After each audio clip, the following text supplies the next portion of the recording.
Nothing of interest here.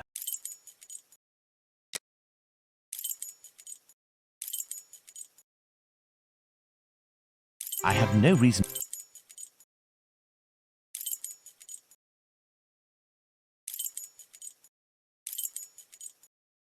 Nothing of it. I have. Ah, Bulling is there. It won't hurt just this once. Hello, Mr. Bulling. So, did your colleague tell you about the tip? What tip? Ah, I see. I gave him an explosive tip and he went without you? Oh, that's not very sporting on his part. No doubt he took all of the credit for his discovery. You're winding me up, eh? I must show Bulling something to make him believe me.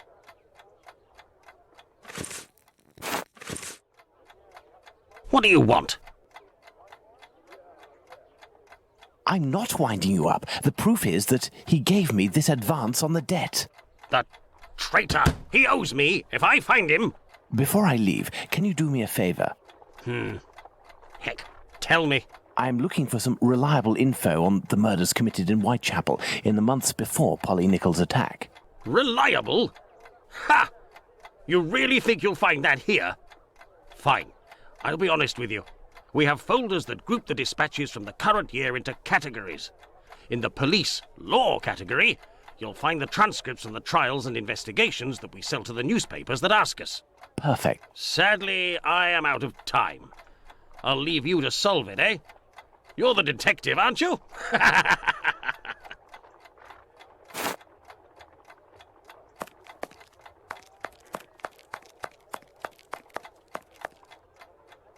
The dossiers are full of papers in dated envelopes. I can't open them. That would be too obvious. How can I tell which compartment to look in? No categories are indicated.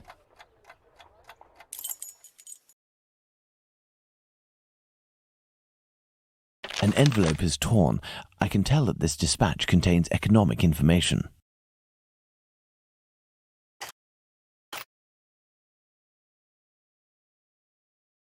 This compartment was repaired recently.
These envelopes contain dispatches of police and judicial cases. Now, I need to open them discreetly. I must try to unglue the openings.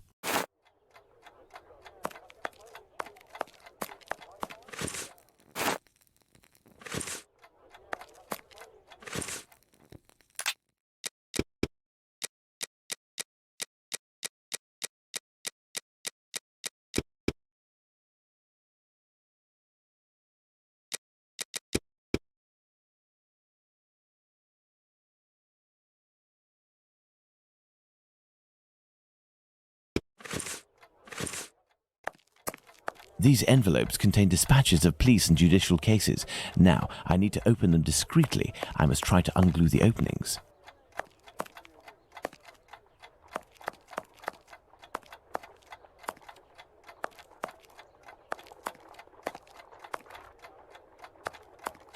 These envelopes contain dispatches of...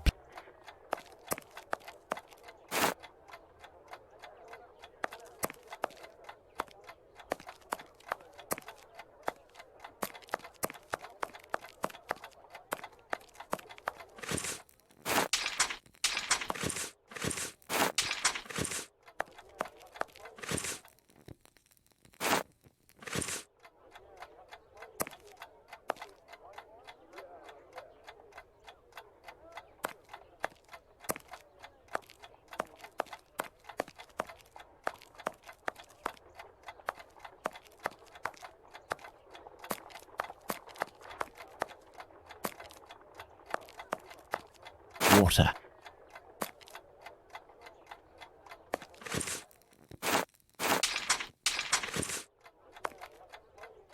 Closed.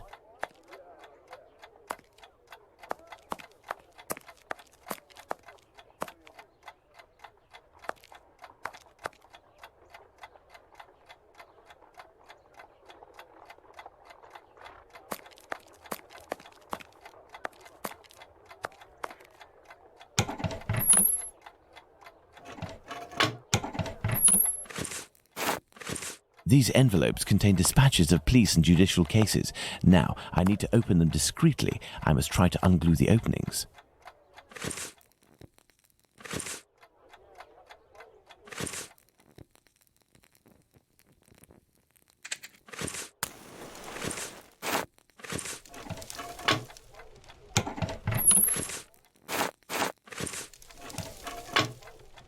There, that will provide me with steam.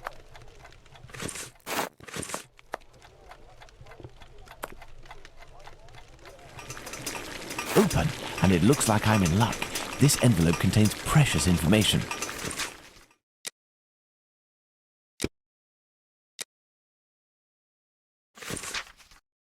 The information excludes the murder of the first woman, Miss Smith. Jack the Ripper can't be the author of that crime. On the other hand, there are enough similarities to suggest he may be the killer of Martha Tabram. I must go to the pet shop.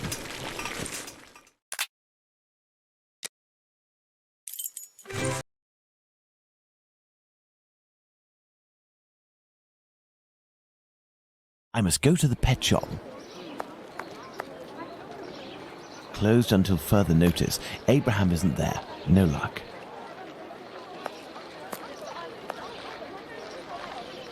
Beep beep. Good evening. Oh, good evening, sir. Do you know why Mr. Solomonich's shop is closed? No, I don't. Perhaps his cousin, the cobbler, knows. But I believe the police came to take his animals. I think that might have something to do with it. When was this? During the day. The kids you were with the other day were there, they told me. They just came by to ask for some cat's meat. They didn't have any money, but I gave them some anyway. Ah.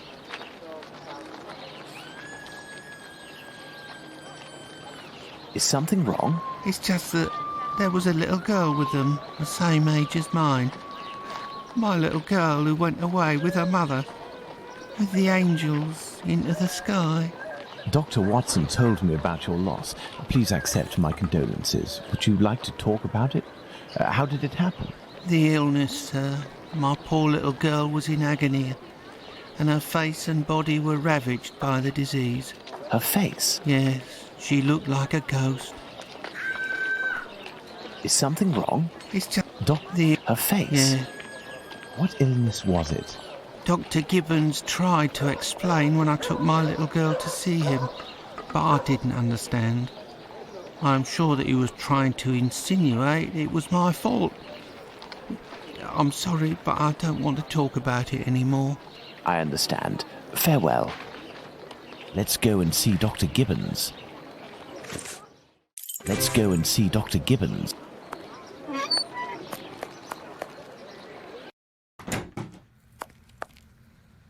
Hello, Doctor. Do you remember me? I'm Sherlock Holmes, Dr. Watson's friend.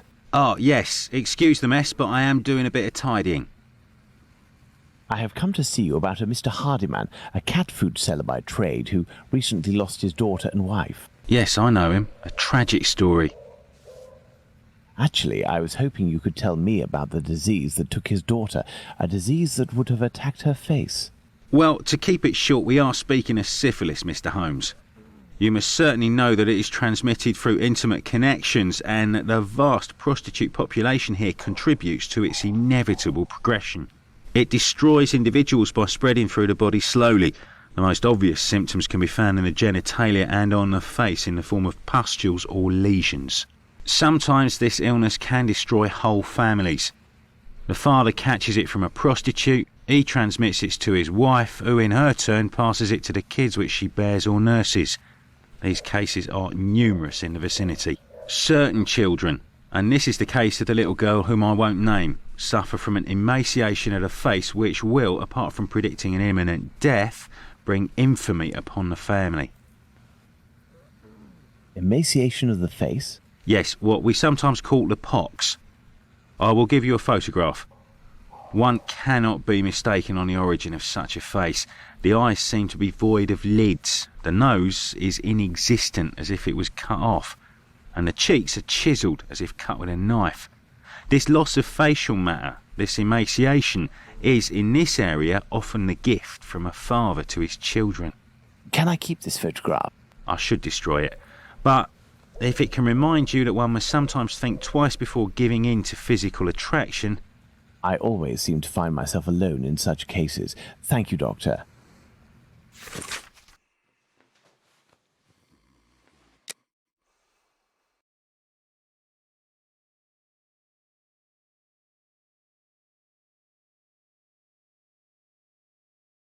Let's go to the cobbler's.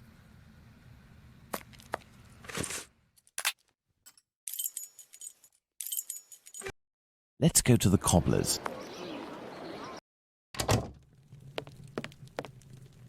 Hello, Mr. Solomonovich. Ah, Mr. Holmes, how are things with you?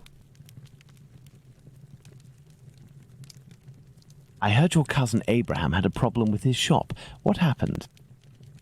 Ah, if I didn't know you well, I would tell you that it's Jewish business that doesn't concern anyone but the Jews. But as you have a little bit to do with it, you have the right to know what is going on. Ah, would I have something to do with it? Someone had seen Abraham telling you something and making big gestures near the Imperial Club. A vicious rumor quickly spread, and it has caused him great injustice. A slanderous denunciation attracted the authorities' attention to my cousin's shop. Abraham must be in the process of answering their questions. I did, indeed, speak with your cousin the other night. I'm shocked at the consequences of this discussion. As I was saying, it's the story of the Jews. In the face of adversity, we are united. But amongst ourselves, it's like anywhere else. As soon as our people take a dislike to someone, for right or wrong, we can be without pity and quite cruel. This is all very worrying. Your cousin knows one, or rather two, of the men who were at the Imperial Club on the night of the Mitre Square murder. One of the two, a butcher in Aldgate named Joseph, is probably withholding information of the utmost importance. I must find this man. Perhaps you can help me. But there are dozens of Jewish butchers around Aldgate, half of which must be called Joseph. And you know, Mr. Holmes, we Jews prefer to remain in the background of this murderer business, this Jack the Ripper thing. All of London is pointing their fingers at us, saying, it's a Jew who disemboweled these women. Our community is in great peril, you know. There was the business with Lipschke and Leather Apron. I will see what I can do, but I don't promise anything. I'd be extremely grateful to you. Very well. We may meet again, Mr. Solomonovich. You are most welcome, Mr. Holmes. I've paced up and down Whitechapel enough. I should return to Baker Street in order to reflect on the new facts that I have discovered.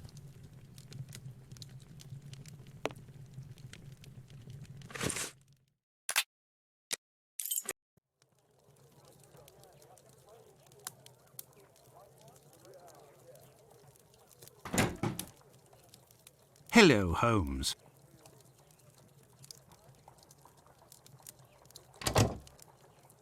Good day, Watson. Listen, Holmes, I know I should have got here sooner to give you a report on my research, but this case has led me to neglect my patients and my wife more than I care to admit. I've been able to sort things out over the last few days, and now I am ready to pursue this investigation.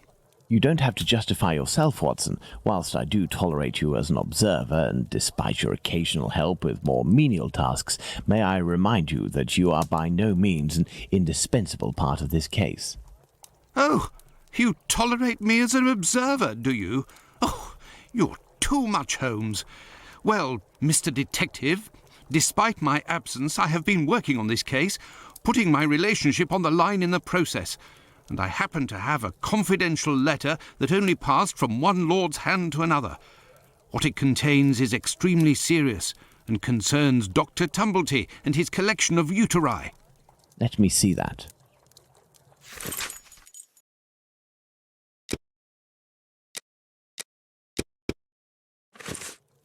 Excellent. This American could turn out to be of great use to use. That's right, and that's not all. I did some research and finally found an illness that affects the genitalia and can, in certain cases, cause facial symptoms resembling the mutilations seen on the last victim. It is called, would you believe? Syphilis and the emaciation that can be seen in affected children.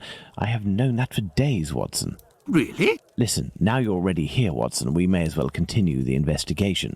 Do you remember the map on which we established the area in which our killer lives? I think we should continue our study.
Well, I discovered the case of another murder before that of Bucks Row.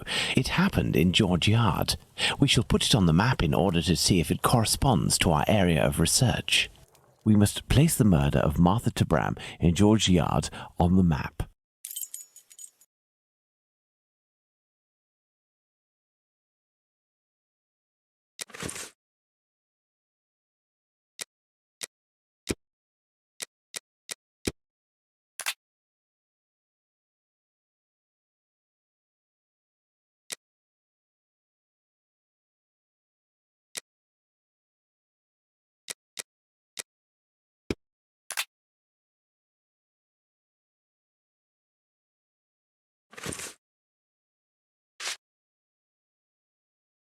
That is where Martha Tabram's murder took place. There's no point going there. I already have all the information we need on that matter. You see, this murder took place in the area in which our killer lives, his safe zone. Nonetheless, there are two major differences between the murder of this Martha Tabram and that of Polly Nichols. Firstly, the blows inflicted are not the same. And the second difference? It follows on from a doctor's opinion. He claims two weapons might have been used, and if there is one group of people we absolutely must not trust in this business, it's doctors. Don't you agree, Watson? Watch it, Holmes. Tabram's murder took place in an area where the murderer, whose cowardice is clear, was able to make a quick getaway, that is to say, near his home. For his second murder, he would have wanted to go further afield, so the police would not link these two cases. And as for the other murders, seeing the ineffectiveness of his last one, he headed in different directions to kill his victims while still staying in the vicinity and without going any further than necessary, and all the while planning his escape. My dear Watson, we now know what this man looks like, in what area he lives, and that he suffered directly or indirectly from syphilis. Let's not forget the anatomical knowledge he must almost certainly possess. Given his lower-class background, a butcher seems very likely. However, it may be the case that the man was a butcher once, but is no longer. He might also have been a medical assistant. Who knows? That's why we need the testimonies of the other Joseph and Dr. Tumblety in order to be certain. What shall we do, Holmes? As the police's cooperation is futile and can be ruled out, we have nothing to do but wait. Watson, wait, and hope we see one of these two men before the killer strikes again. At last, a long day's work done. How are you doing, Holmes? Fine, Watson, just fine. I suppose you still haven't heard any news from Whitechapel? No, Watson. It's been almost a month now. Who knows? Our killer may have brought justice upon himself, overcome by remorse and ignominy for his actions. Not a chance, Watson. You haven't done anything about the story of a kidney that was sent in the post and reported by the papers. Why not? The killer left a message on one occasion with the intention of harming. The letter accompanying this package served no purpose other than to give value to its recipient and arouse disgust against its sender. The killer has never done anything for nothing. In order to authenticate the Galston Street message, he left an indisputable piece of evidence. Can we really say as much about this kidney? I don't know. All I know is that there are letters piling up on your desk. Isn't it time to move on to another case? Absolutely not, Watson. I think that the other Joseph is reluctant to meet me. The man he saw must certainly have put the fear of God in him, a man well known for his violence and his hatred towards Jews. There can't be any shortage of those in Whitechapel. I have hope yet. As for Dr. Tumblety... We found him, Mr. Holmes. We found him. Who's that? Dr. Bumblebee. He's been locked up by the bobbies, but they've let him loose. Oi! He was looking round like a rat who's scared of his own shadow. He's gonna do a runner, he is. Watson, this is our chance. The game is afoot. Let's hope that Tumblety will go to collect his trunk. As for you, my little friends, thank you for lifting this burden that has been on my shoulders for almost a month.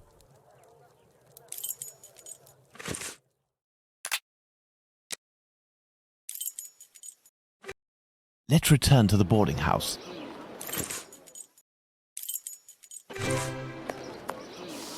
He is here. The doctor is here, up in his room. Peeking through my door, I saw him go up the stairs, and I think that he has a pistol. Regarding the trunk, did you do what I told you to? Yes, I jammed the lock and filled the trunk with stones. Should we call the police? Absolutely not. Go home, lock your doors, and if you hear a gunshot, shout as loudly as you can. Watson, we must disarm this man at all costs before attempting to confront him. Come, have your pistol at the ready and stay alert.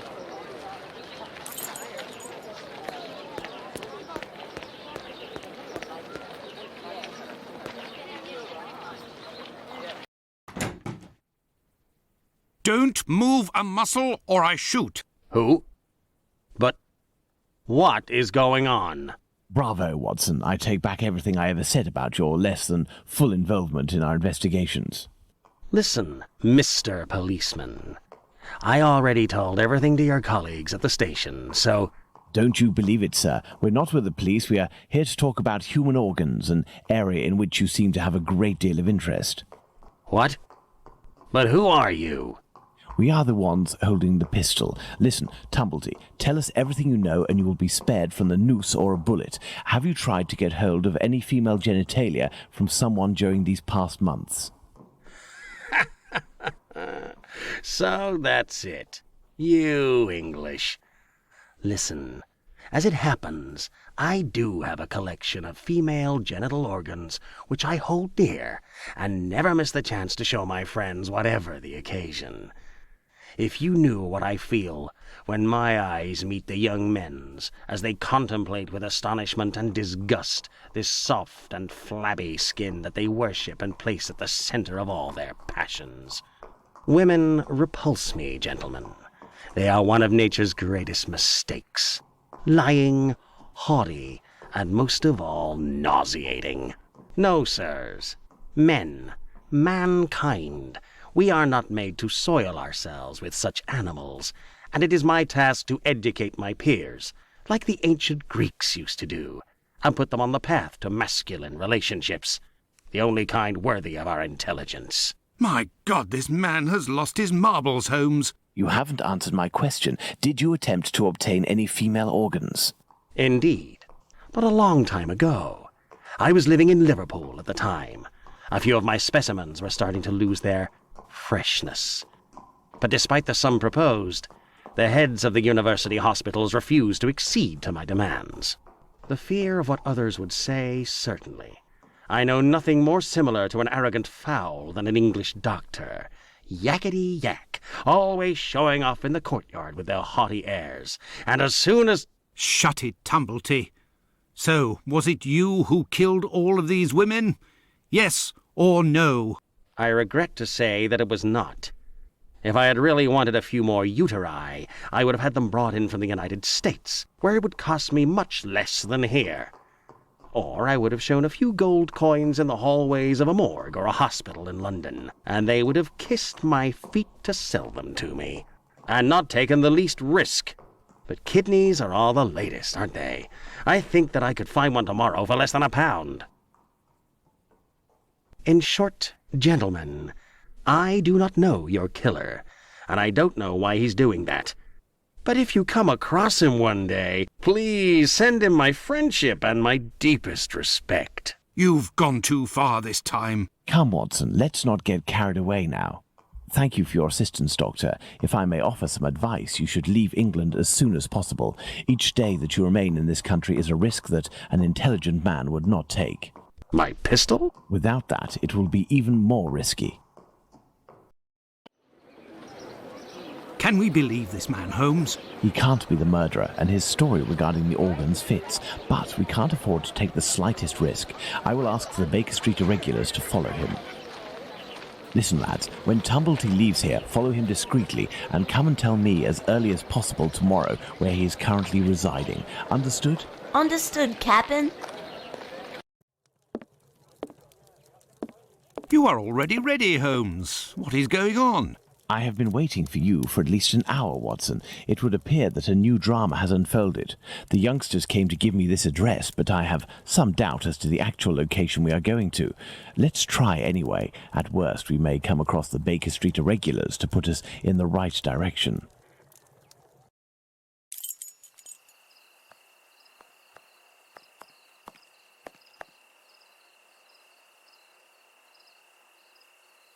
We are lost, Holmes.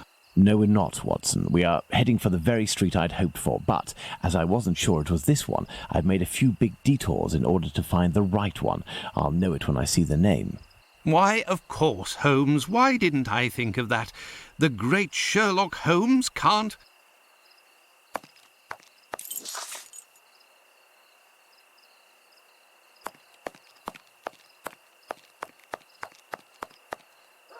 How are you, my friend? Are you not feeling well? No, My friend is a doctor. He can take care of you. don't go there. He came here, and he... Now, Watson, take care of him.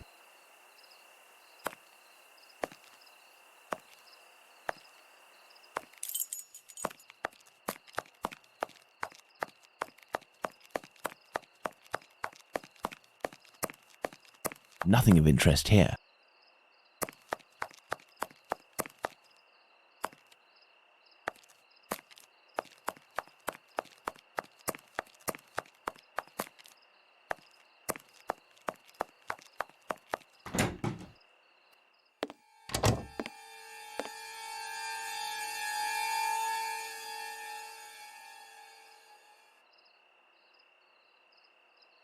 My God!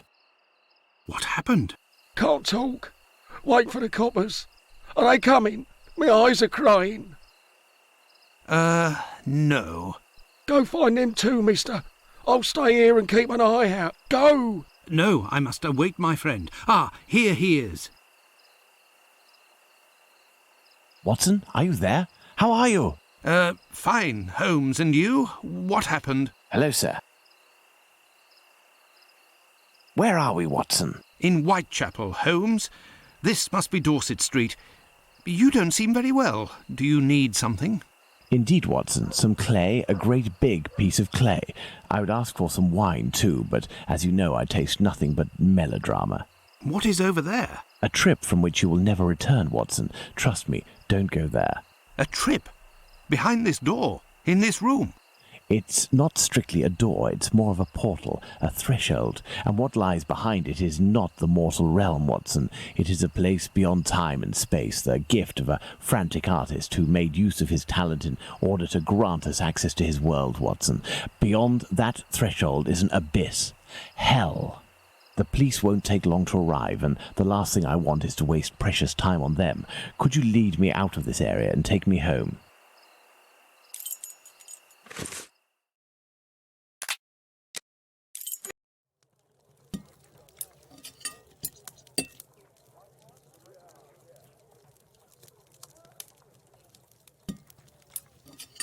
You should come and eat, Holmes. Mrs. Hudson has worked wonders.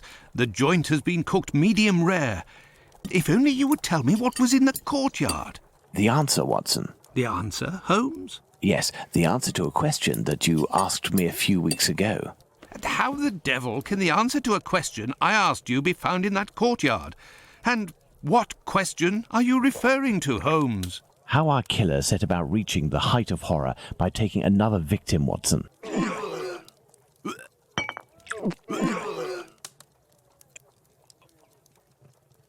Did I not tell you that I wanted to avoid melodrama? Do you mean to say that... Yes, that's what was in that room. You helped towards the colour. All that's missing is the odour, but I shall let that pass. The mutilations almost all resulted in large removals of flesh. My photographic memory noted them all in great detail, the shape, size and location, and thanks to the softness of this clay and your medical knowledge, I believe we can attempt to determine what is missing from this lady. Don't you think we should wait for the medical examiner's opinion? Surely not, Watson. This massacre has gone on long enough. I can assure you that I will do everything in my power to get our hands on Jack the Ripper before this night is out. Watson, we shall reconstruct the body of this poor woman and inspect it in detail as well. Your help as a medical man will be invaluable. Holmes, I feel a bit unwell. Well, I understand. I will manage on my own. Her throat was slit just like the others. The wound is particularly deep.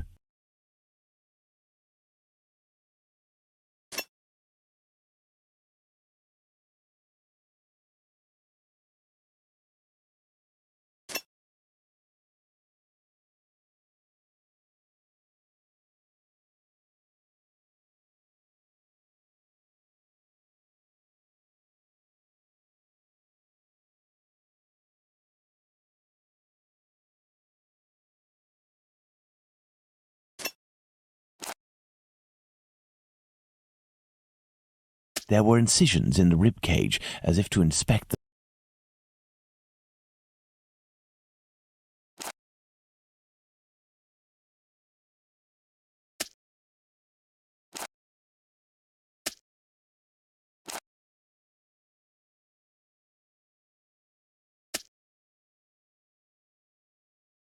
The liver was neatly removed.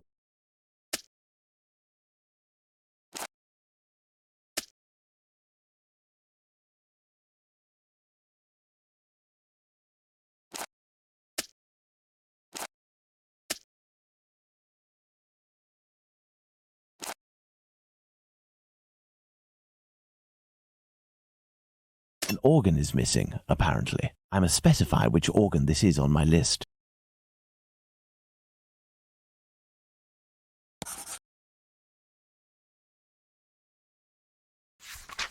There we are, Watson. We have examined everything. The heart is the only thing missing. 2 uteri, a kidney, and now a heart. He had all the time he wanted in which to disfigure her, cut her up like a piece of meat, and yet took nothing but the heart. What do you think of that, Watson? Watson?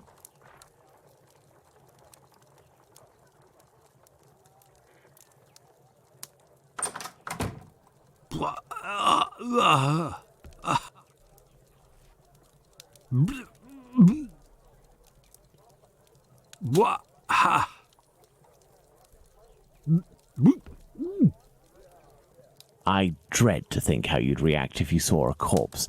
I'm returning to Whitechapel, Watson, to Isaac's. If the heart tells you to come with me, if the heart tells you a little wordplay there. Let's go to the cobbler's. Let's go to the cobbler's. Beep, beep. Evening, Mr. Holmes. Good evening, Hardyman. Has Abraham Solomnovich still not reopened his shop? No, not that I know of. Have you heard anything about the latest murder? Certainly there is talk of nothing else. Poor girl. I hope they catch the bastard who did it. Who do you think that could be? A madman, that's for sure. Everyone in the area is pinning it on a Jew. But I don't believe that for a second. Why? Because Jews don't like blood, you see. They're not allowed to eat it, and they have to drain the meat before cooking it. It's true that they eat animals, but they are fanatical about all kinds of silly things. I don't know much about their rituals and all, but I know that a Jewish butcher can't just do whatever he pleases with his knife. He has strict kosher rules to follow. You seem to be very well informed. Well, I buy my meat from them too. My clients don't care whether the meat comes from Jews or not. Cats eat it regardless. And let me tell you, I'd go as far as to say that I may even have more faith in a Jew, because even if they don't eat all the offals, a Jew inspects them to see if the animal was in good health. Lungs, for the most part, and as they make up most of my cat's meat, you can see the connection, right? Good evening, Hardyman. No, Why? You seem... Jews are allowed to eat offals? yes. They eat calves' kidneys, I think. How big is that? A calf's kidney?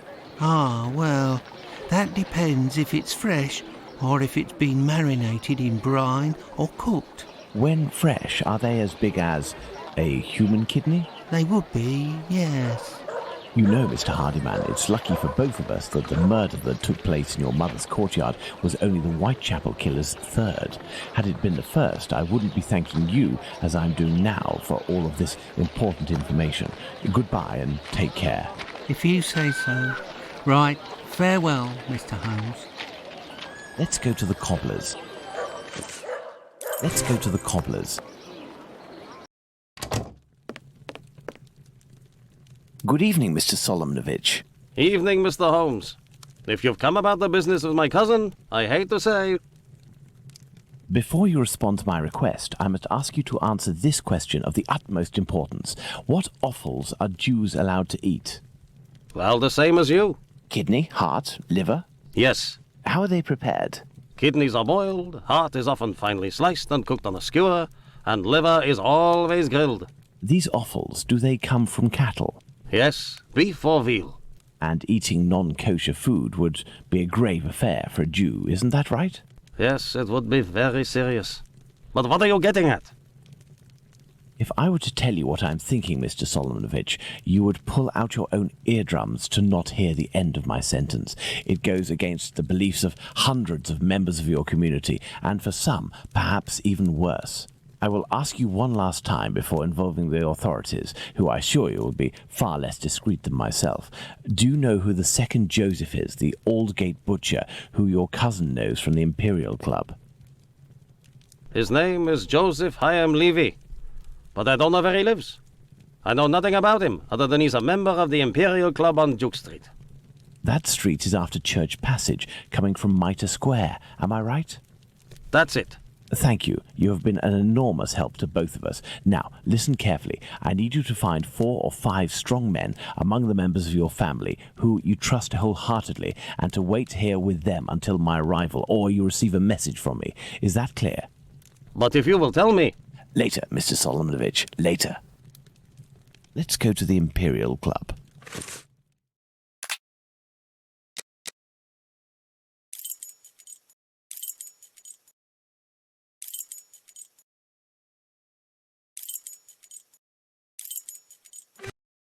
Ah, there's the Imperial Club. Let's see if I can find Joseph Hyam Levy. Hello, sir. Hello. Can I help you, sir? Indeed, I have an urgent message for Mr. Joseph Levy, the Aldgate butcher. I regret, sir, but Mr. Levy is not at the club at present. You can wait for him if you wish. I thank you. Do you know where I can find him? His home address, perhaps? It is a very urgent matter. I am sorry, sir, but we do not give out information regarding the club members to people outside the group. I understand. I must find a way to enter the Imperial Club without having to go through the entrance hall. A note encouraging members of the Jewish community to remain prudent and vigilant after rumours about the Whitechapel murders.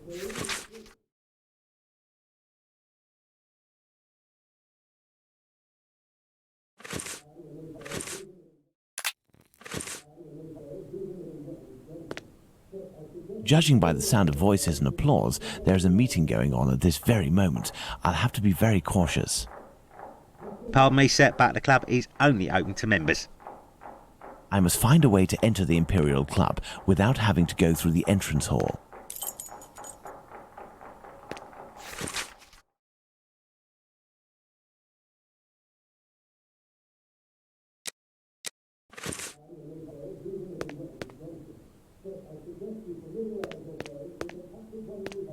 Anything else, sir?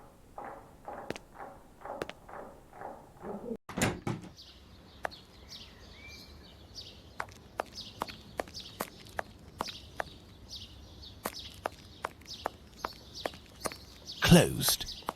This building is the great sin.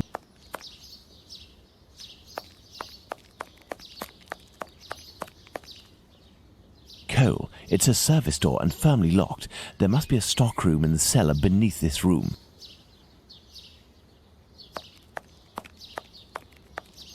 There is a cellar window behind this barrel, which is preventing me from passing. If I can just get into the coal cellar, I shall be in the place. This barrel is on a wooden pallet, but it is too heavy to be moved. I will need a pivot.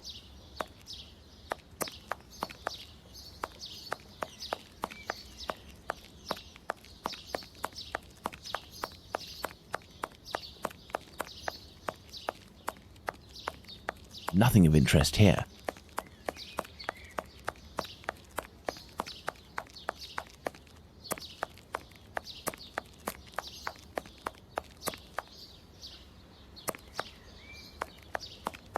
I have no reason to go that way.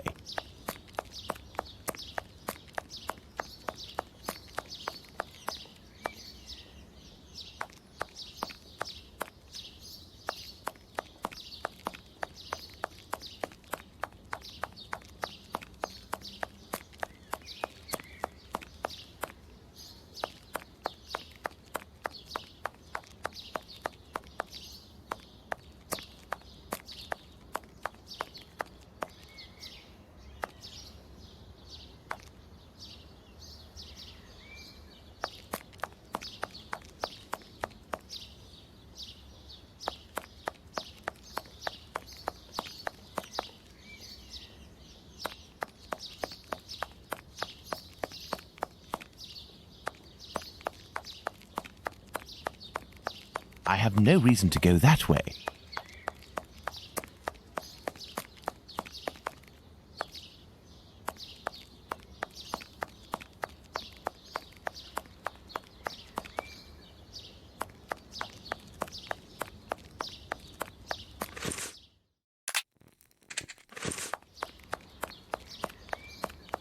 I will need a pivot.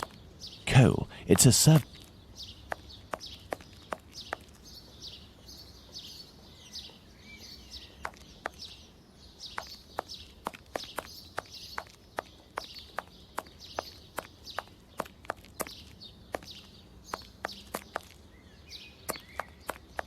I have no reason to go that way.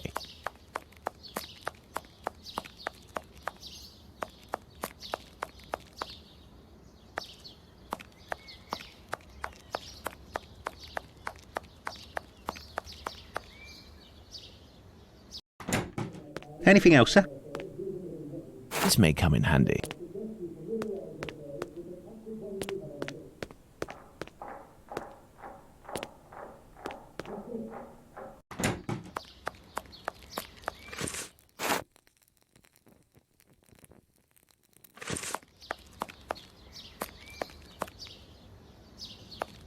I will need a pivot.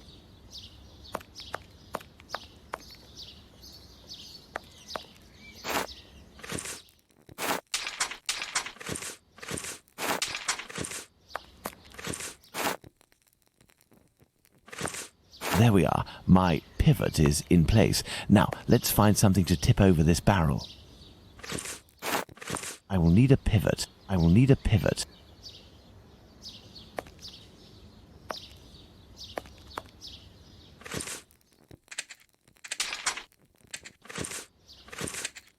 I will need a pivot. I will need a pivot. I will need a pivot.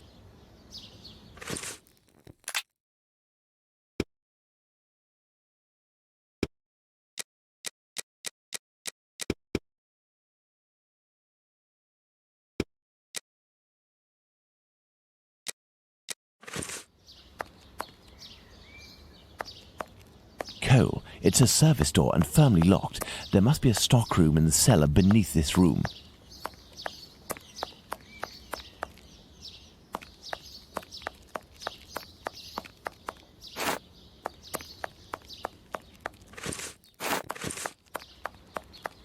I should be able to make it tip over.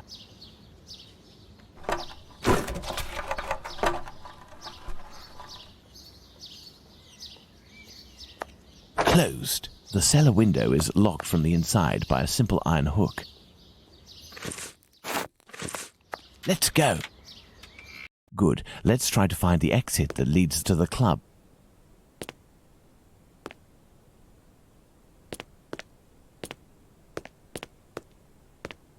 This may come in handy.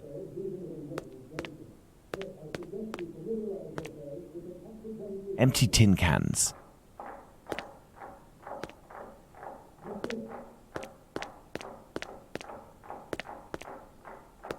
Closed. Closed. Closed.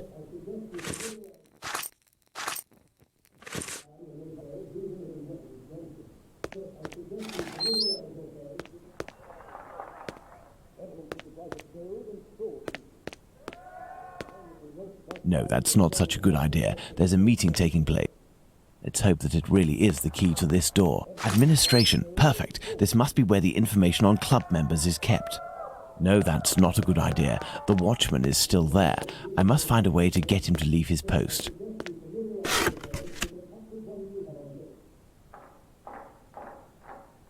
Some square metal tokens. Curious. There is a document.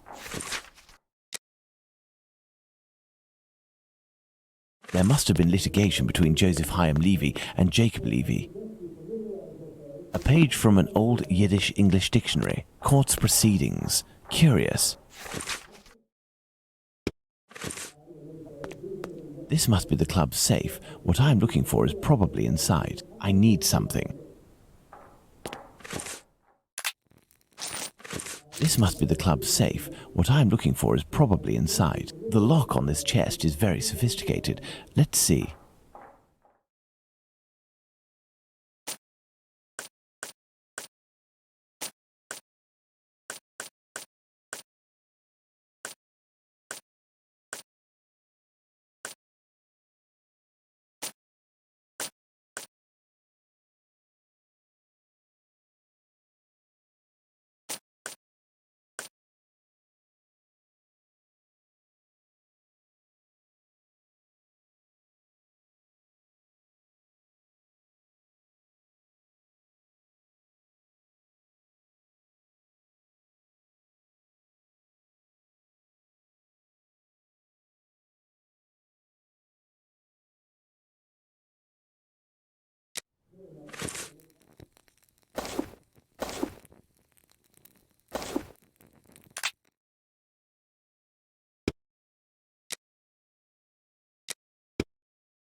The lock on this chest is very...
elementary.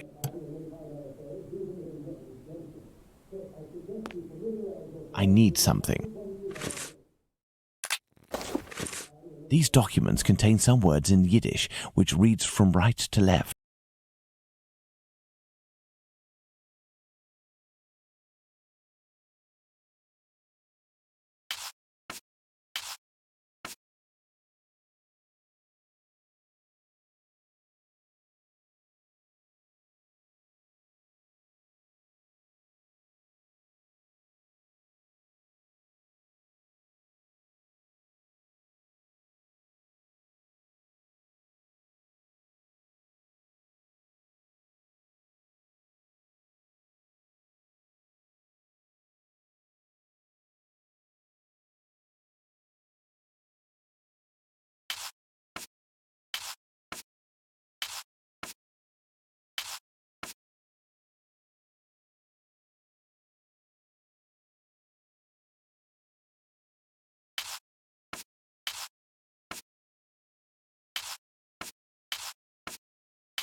Excellent. Now, on to the next step.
Here we are. I have the address of this Joseph Chaim Levy, 36 Middlesex Street. Now, let's try to get out of here without being seen.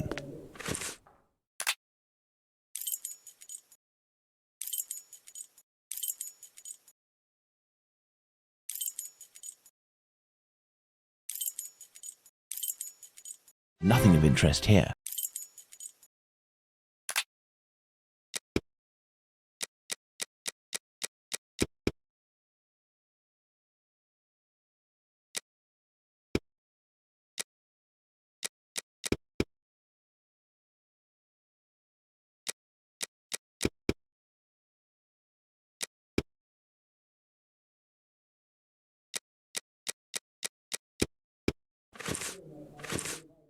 I can't get out through the window. It's blocked and appears to be reinforced.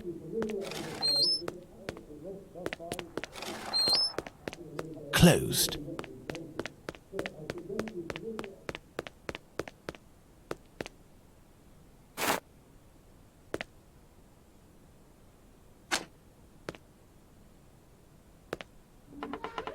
Blast! My exit has been sealed off. The barrel was replaced. I'll have to find another way.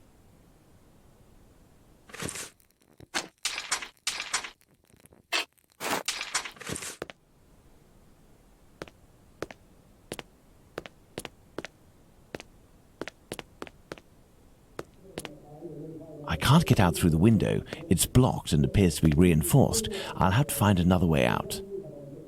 Closed. I need something.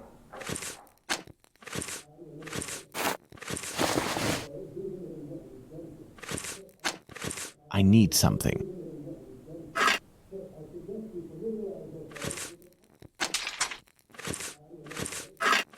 I need something. I need something.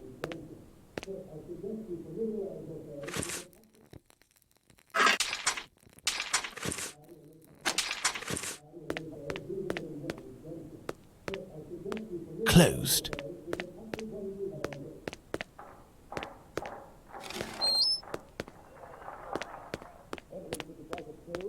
The kitchen. It's closed. This may come in handy.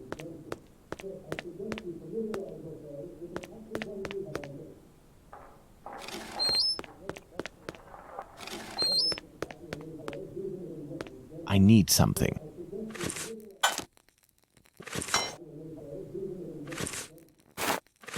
I need something.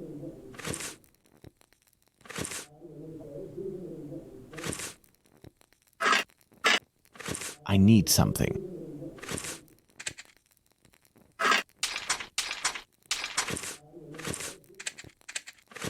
I need something. Closed.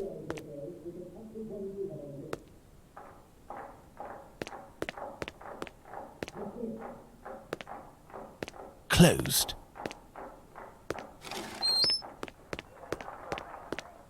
No, that's not a good idea. The kitchen. It's closed. No, that's not such a good idea.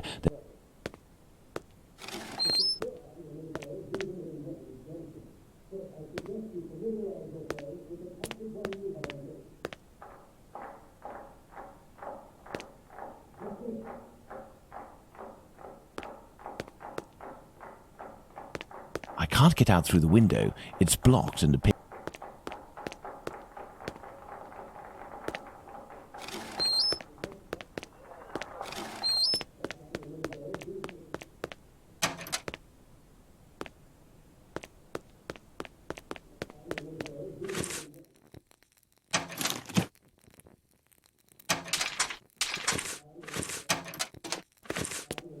I need something.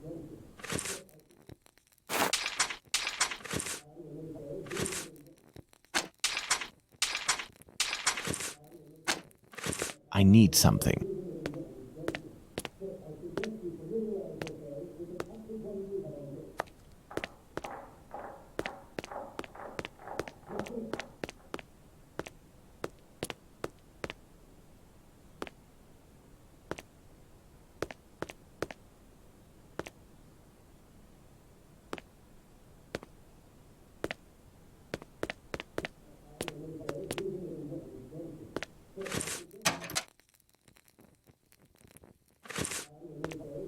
Closed.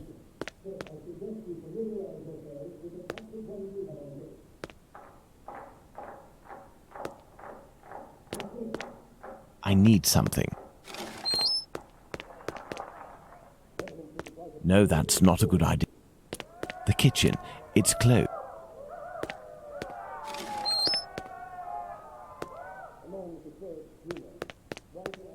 No, that's not such a good idea. There's a meeting.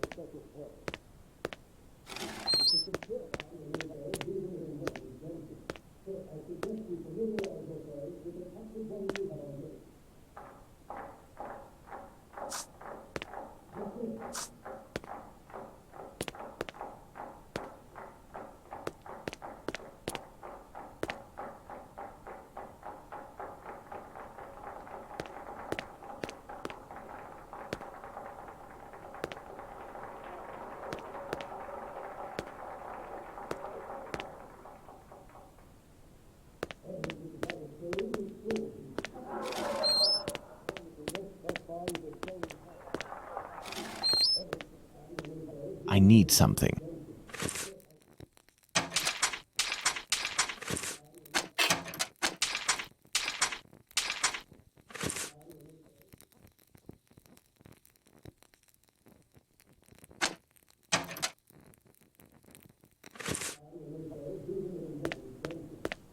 I can't get out through the window.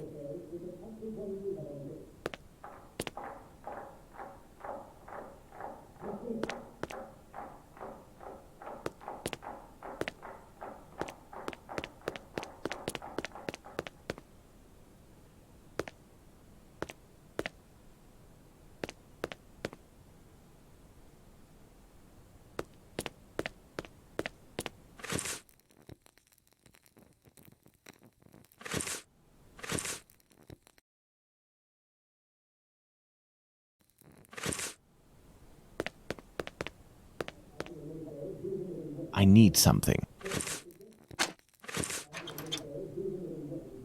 I need something.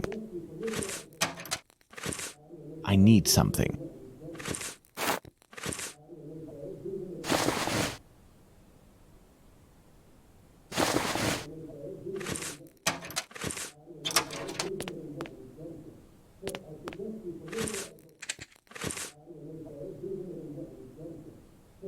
Now let's quickly hide in administration.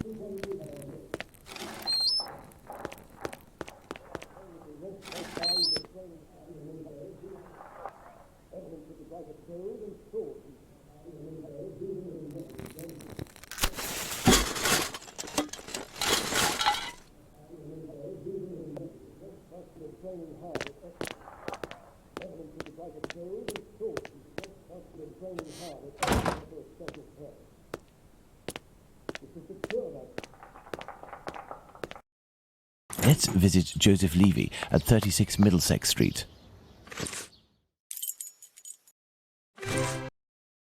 Here I am in Middlesex Street. Let's find number 36.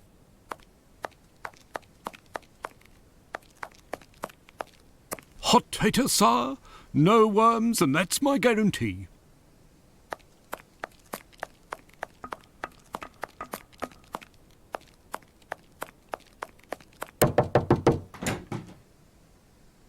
sir. What do you want? Hello, Ma'am. I would like to speak with Mr. Levy. Do you know if he's in? I am Mrs. Levy, his wife. He's not arrived yet. Do you know when he'll be in? Oh, no idea. You know, he works at the butcher's and helps at the slaughterhouse. It often happens that he doesn't come in until early morning and then leaves right away. Well, listen, as soon as your husband Joseph returns, tell him that... My husband isn't called Joseph. You aren't the wife of Joseph Hyam Levy? No, of course not. I'm the wife of Jacob Levy. Mr. Hyam Levy used to live here with his parents, but he moved. Mummy, who's the man that you are talking to? But this poor child has syphilis. He carries the mark on his face. Leave us, children. Go back inside with your brothers and sisters. Yes, Mother.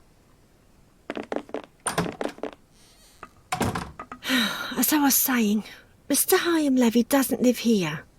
He works in a butcher's near Aldgate, but I don't know exactly where. But if you find him, he will surely live next door. Butchers always live near their work. Could you possibly give him a message on my behalf? I don't see him often, and, well, even though we know him, we aren't on friendly terms, you see? Is he bothering you, Mummy? No, Simon, not at all. It's a handsome boy you have. It's strange that he has light hair. He takes after his father.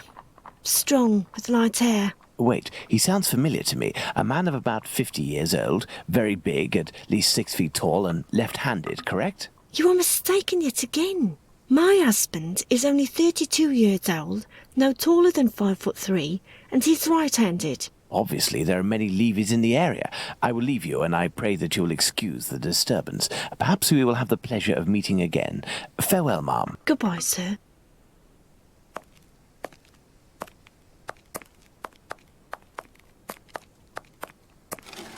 Daddy!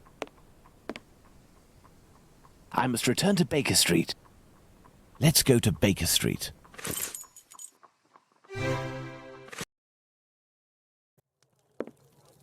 Well, Watson, not looking so good. Whose fault is that, Holmes? If you hadn't shown me your masterpiece in clay... Some actions have much larger repercussions than would be assumed at first glance. Listen, Watson, in a few minutes I will leave Baker Street in order to meet Jack the Ripper and put an end to his crimes. Beforehand, I want to go over all our discoveries to assure myself that everything is clear. Jack the Ripper? You know the identity of Jack the Ripper? Without a shadow of a doubt, Watson, and I assure you that we are in possession of all the elements required to determine who Jack the Ripper is. Would you like to do this work with me? Well, we are still missing certain information in order to finish this investigation, Watson.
Perfect, Watson. Let's determine who Jack the Ripper is, Watson.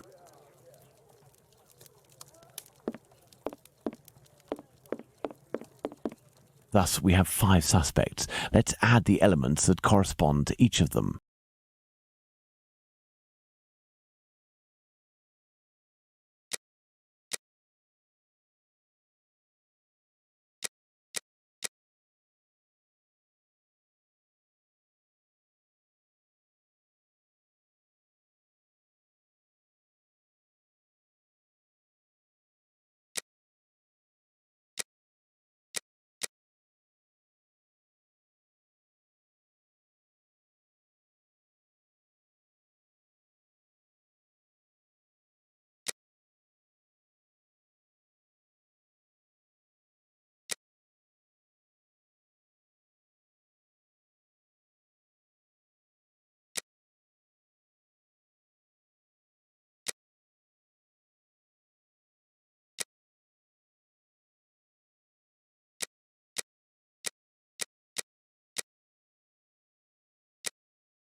And there you go, Watson. Jacob Levy, Jack the Ripper. Fantastic, Holmes. And terrifying. But some aspects of this case are still unclear, at least for me. For example, Watson? Why does the man only kill prostitutes? The man kills prostitutes because he blames them for the misery of his life. He must have frequented them assiduously, and, during these nocturnal visits, he contracted syphilis, which he passed on to his spouse, and via her, at least one of his children. He is an angry man in despair following a mistake that cannot be fixed. Why does he only kill such miserable prostitutes? He never had the means to afford prostitutes of higher standing than Nichols, Chapman, and the others. At one point in his life he was forced to steal to make ends meet. This indiscretion cost him dearly. He was imprisoned and exiled from his community. He had frequented low-class prostitutes. Thus, it was they who infected him, and they who must pay. But why did he remove the organs? To take vengeance on his own community, which rejected him and had more success than he. He is a man who bore the burden of a sinister reputation, that of a thief and a madman, because of his internment. So he took his vengeance in the most cowardly and horrific manner imaginable. He rubbed his knife on the uterus of a sick prostitute before using it. He passed Edow's kidney off as a veal kidney. Why did he disfigure the faces of the last two victims? Revenge yet again, Watson. This is what you did to my child. You will suffer the same fate. And the piece of apron and the message at Goulston Street? The only reason to have placed the piece of apron incriminating the message and attracting attention towards himself is that the people that Levy holds responsible for his arrest live in this building. The butcher's where he committed the theft is found in Goulston Street, and the majority of the butchers who denounced him surely live close to their workplaces. But finally, Holmes, why didn't his wife or anyone else notice anything? His wife has many children and must be very busy. The man is a butcher, which must facilitate things when one is questioned by the police in the street and must justify the bloodstains on oneself. Furthermore, butchers often work during the night, as the meat must be sold fresh each morning. His nocturnal absences were easily justifiable. Finally, he works in the butchers or slaughterhouses. Nothing could be more simple than slipping a kidney in here and using a knife soiled with human blood there. This story is frightful, Holmes. Indeed, Watson. Lies, infidelity, venereal disease, murder, mutilation, and finally cannibalism. A complete anthology of what humans at their most vile are capable. Let's go at once to Whitechapel and put this madman where he can do no more harm, Holmes. Let's, Watson.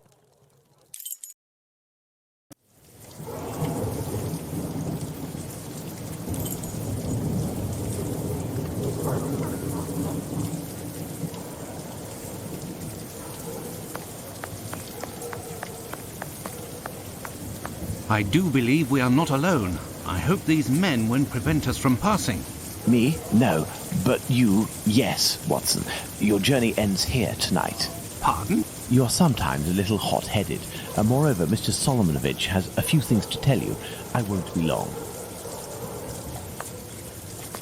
You can come in, Mr. Holmes.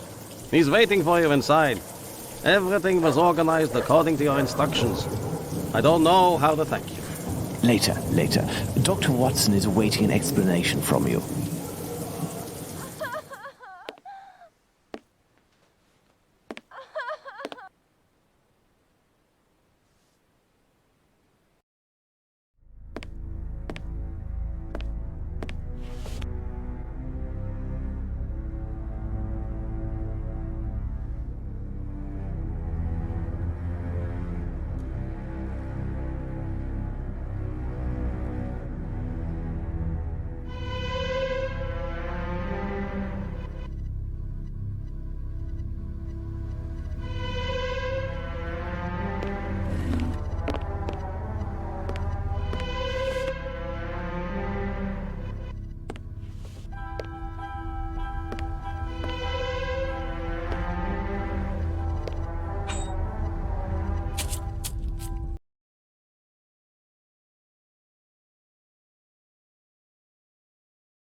Hello, Watson. Holmes, have you the slightest idea what you are doing?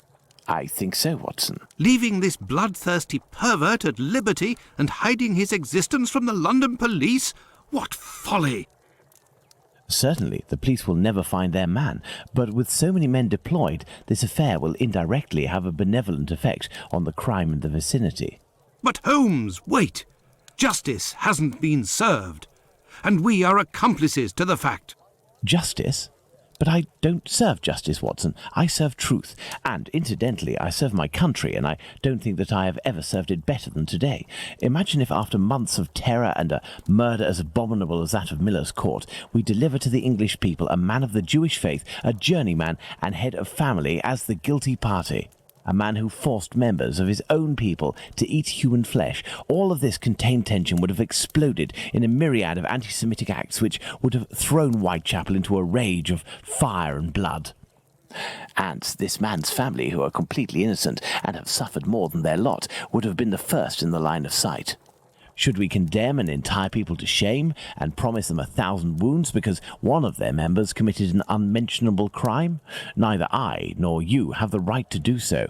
Jacob Levy, Jack the Ripper, is now in the hands of his own people. I have complete faith in Mr. Solonovitch and the members of his community who, I remind you, courageously helped us. They took great risks and acted with the most salutary discretion. And, oh yes, it is understood that you cannot chronicle this investigation. It would be best to invent a story that takes us far from London during the sombre period, in pursuit of, let's see, something challenging. A ghostly dog that glows in the night. Don't be ridiculous, Holmes. But what will happen now? The police will endure a serious setback and a real loss of credibility. And this man? Well, a few months after the murders have ceased, the police commission, finding themselves at an impasse, will come up with a story to tell, and everyone will vow that they know the secret identity of the killer without having the right to reveal it. As for Jacob Levy, Jack the Ripper, he will be imprisoned by his own people. He will pace like a lion in its cage until the end of his days, haunted by his crimes and his insatiable vengeance, until finally the disease which drove him to kill those poor women will finish its work and make him its final victim.